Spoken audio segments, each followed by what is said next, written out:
y a des sujets que la science peine encore à expliquer, des territoires obscurs où se croisent souffrance, croyance, mystère et parfois le sacré. Ce que vous allez voir n'est pas une fiction. En 1984, la télévision suisse diffusait pour la première fois des images bouleversantes.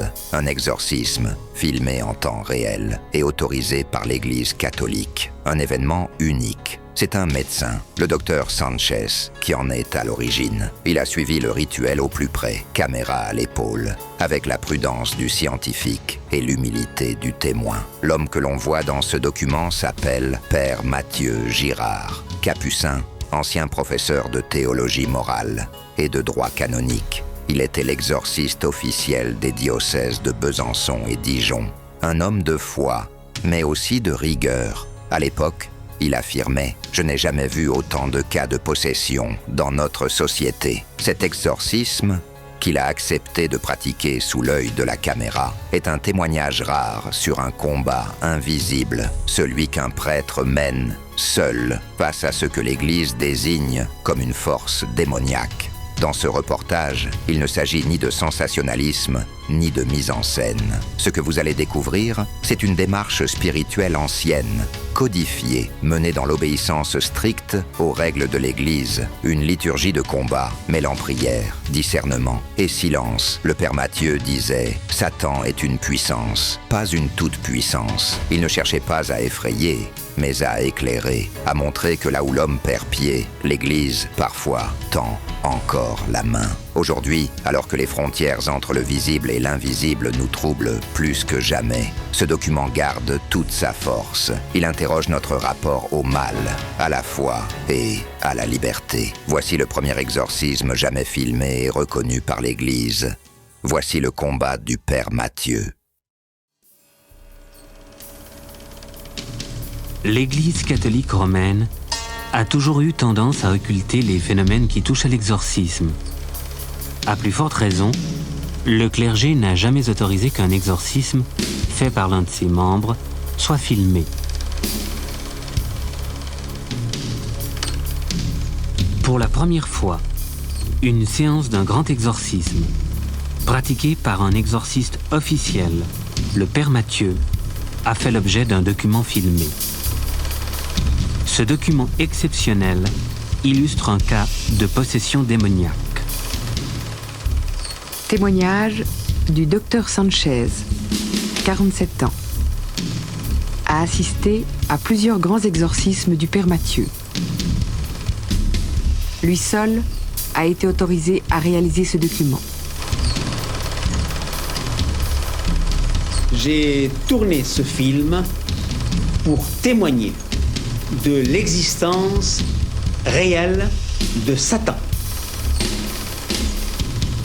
Pour témoigner d'une manière irréfutable.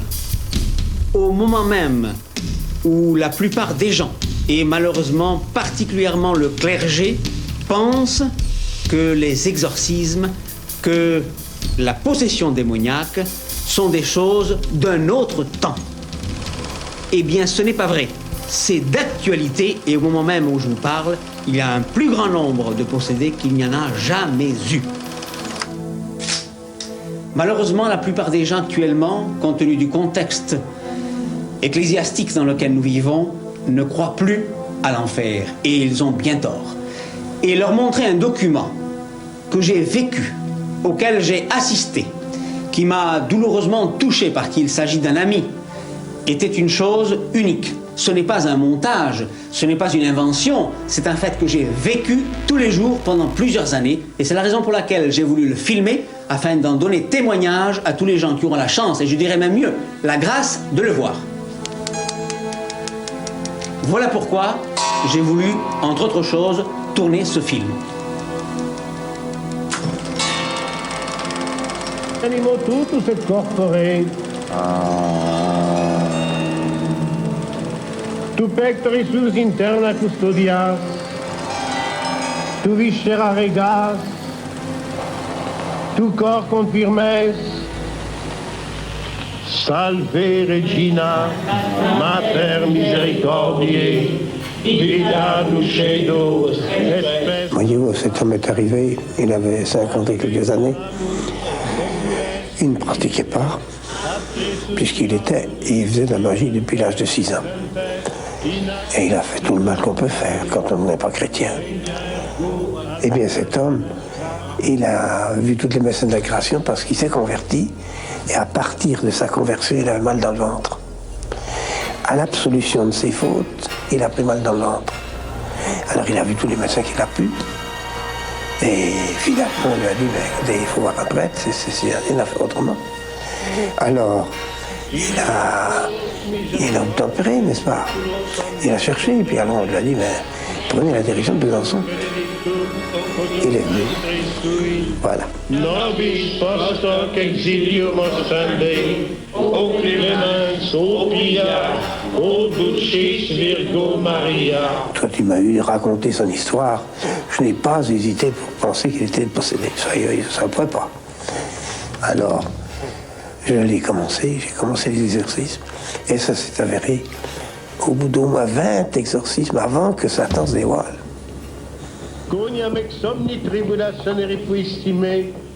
Et alors, quand il s'est dévoilé, c'était la bagarre.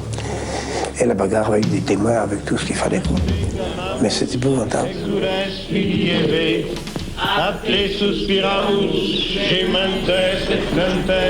Inac lacrimarum valle, potestatem interdite in genam, regna ergo advocata nostra, illos tuos misericordes oculos a nos, omnem virtutem inimici, et nihil vobis nocebit.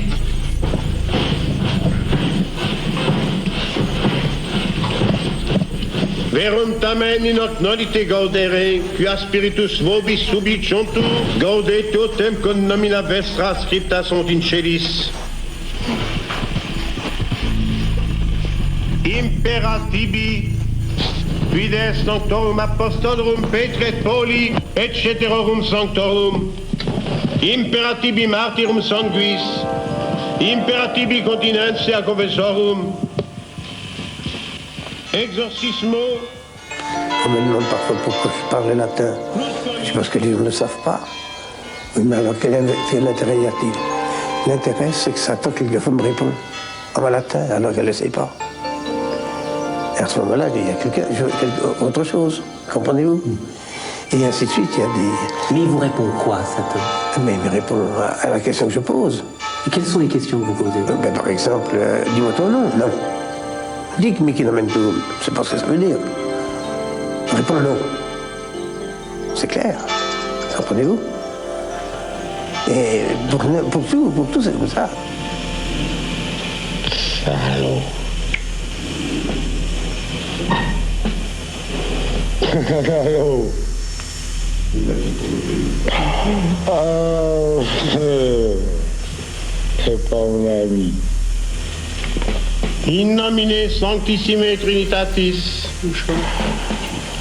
C'est pas mon ami. J'en suis heureux. In nomine Sanctissime Trinitatis.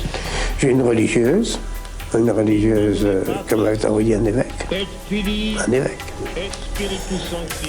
qui m'a répondu, quand je lui ai demandé Dic mihi nomen tuum, m'a répondu Lucifer. Lucifer. Je vous assure qu'à ce moment-là, on a un petit frisson dans le dos. Parce qu'évidemment, on s'attaque par conséquent au patron. Mais c'est pas rigolo. Ça fait peur?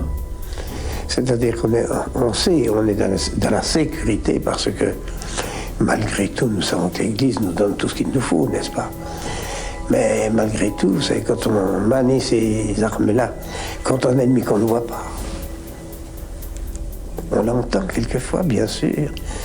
On voit les conséquences de sa présence par les contorsions du corps du malade, de la malade, n'est-ce pas? Ah, ben bien sûr, ou bien il ne bouge pas. C'est la catalepsie, absolument. Il ne peut ni bouger, on ne peut pas lui remettre le doigt, on ne peut pas s'en remettre tout le corps. Vous voyez, ça dépend. Il n'y a pas un cas pareil.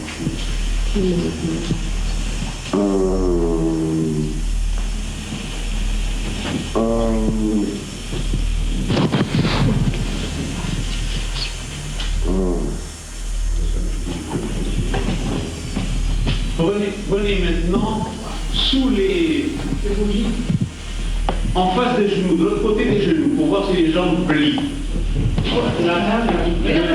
C'est la table qui s'en va. C'est la table qui monte. C'est la table qui monte. J'ai pu observer par ailleurs, toujours pendant ces exorcismes-là, que des modifications corporelles se produisaient.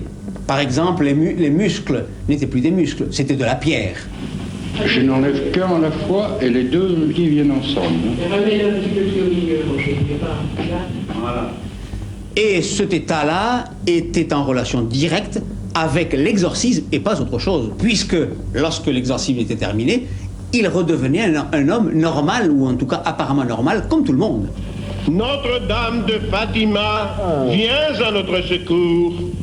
Les sangles que vous voyez, et qui sont extrêmement robustes, puisqu'il s'agit de cuir et qu'il a 3 mm d'épaisseur, sont là de manière à contrecarrer l'action explosive du démon. Pendant l'exorcisme, en effet, le possédé que vous voyez là a une force absolument surhumaine, à tel point que plusieurs hommes n'arrivent pas à le maîtriser sur cette table. Pour cette raison, les sangles sont destinées à l'y maintenir. Voilà pourquoi il est sanglé.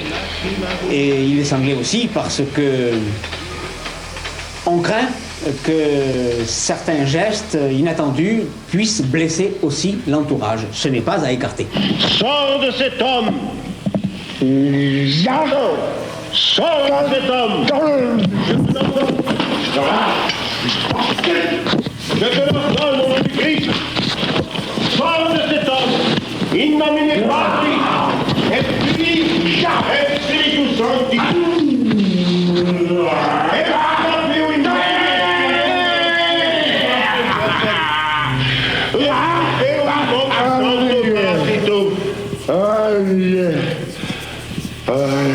Mon Dieu, délivre André. Accorde à tes enfants cette grande grâce pour leur montrer combien tu peux être aimé comme un père avec nos cœurs d'enfants. Père, exauce-nous. Je peux vous assurer que je ne me doutais pas un instant des ruses extraordinaires qu'utilisait le diable pour arriver à ses fins. Salve Regina. Et il ne faut pas croire, en voyant ces images, qu'il s'agit du possédé lui-même. Le possédé est absolument inconscient. Il ignore tout ce qui se passe, il est parfaitement inconscient. Son corps qui devient comme de la pierre, qui pèse des tonnes, les grimaces qu'il fait, ses yeux injectés, ses rictus, ces crachats qu'il envoie au visage des prêtres, il est absolument inconscient de tout cela. Et c'est le diable qui le fait en se servant du corps du possédé. Par conséquent, le corps du possédé est entièrement sous sa domination et s'exprime à la place du diable. Et d'ailleurs, pendant les exorcismes, je peux vous assurer que les gens qui l'entourent ont peur. Le seul qui n'a pas peur, c'est le Père Mathieu. Alors pourtant qu'il voit à travers ses yeux, pendant l'exorcisme, les flammes de l'enfer. Ce n'est pas une image, il le voit vraiment comme s'il y était. Terreur des démons. Terreur des démons. Notre-Dame du Rosaire, délivrez votre enfant.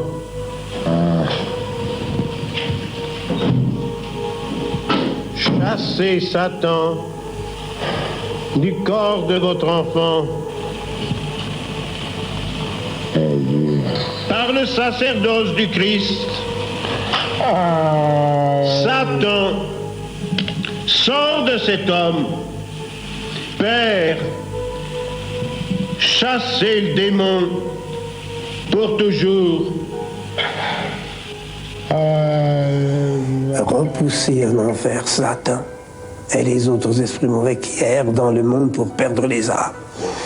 Pendant un siècle, on a récité cette prière de la part de l'Église. Et on l'a supprimée. Pourquoi? Parce que Satan en avait marre. Et c'est lui qui a obtenu ça. Satan s'est arrangé pour pouvoir faire disparaître toute lutte, toute résistance contre lui.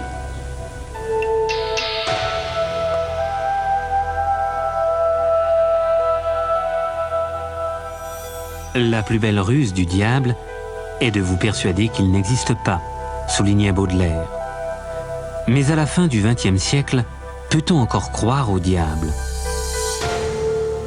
Une question d'actualité, à un moment où l'on assiste à un regain d'intérêt pour les sciences occultes et la parapsychologie.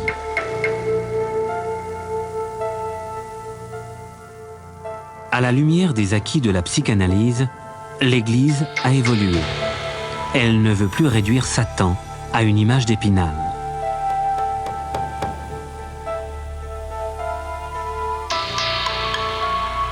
Pourtant, l'Église catholique continue à nommer secrètement des exorcistes officiels, même s'ils sont de moins en moins nombreux.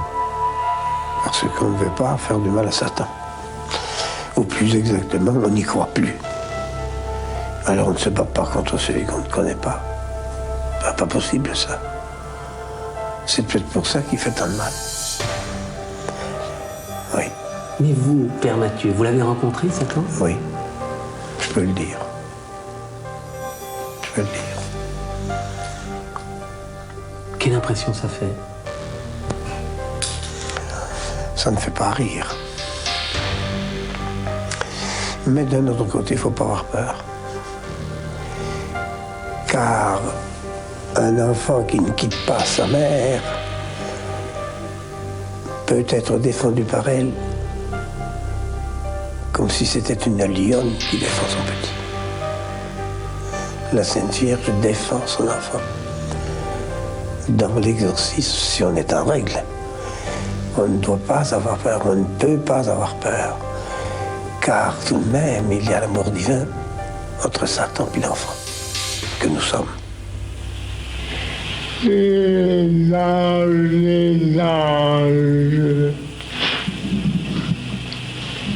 Saints anges, venez au secours d'André. Chassez le démon pour toujours. À 84 ans, le Père Mathieu continue son combat, corps à corps, avec le prince des ténèbres, inexorablement, envers et contre tous.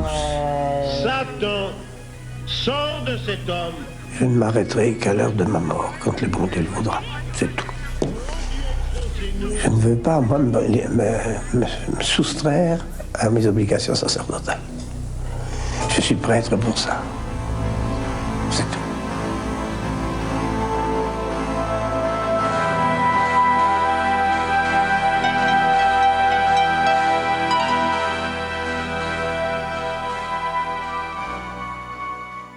The advantages of this method are obvious.